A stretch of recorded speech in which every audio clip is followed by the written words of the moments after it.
Week 1. Date like this, not like that. What am I doing wrong? It all starts with that very first date. You could have the best third date on the planet. Think blushing from his sweet compliments, laughing so hard you actually snort. You could be having dinner with him week 6 when it dawns on you that the guy sitting across the table might just turn out to be a very important person in your life. And you could enter week 8 with a new boyfriend who has met your friends and is eager to meet your family. But none of that is going to happen if you don't make it past that first date. That's the good news. And that's the bad news.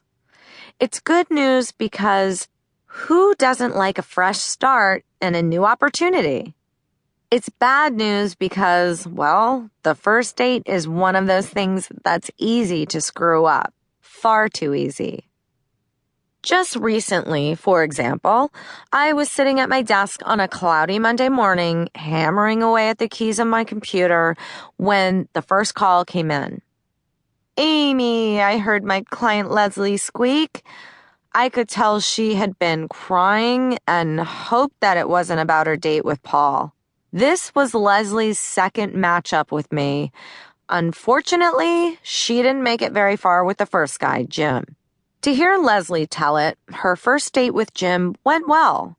They had dinner at a Moroccan restaurant and laughed as a belly dancer came to their table. Jim had an adventurous streak, and being a world traveler herself, Leslie liked that in a man. But things traveled too far, too fast, and Leslie later admitted going back up to Jim's apartment to play Scrabble.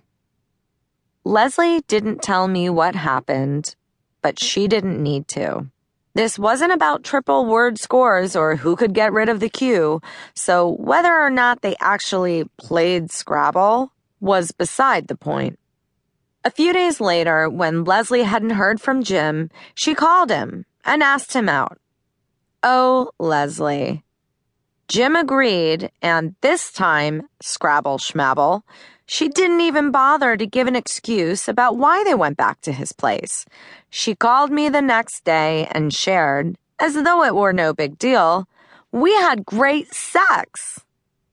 Jim never contacted Leslie again, but he did call me to tell me that she wasn't his type. That was it. She just wasn't his type.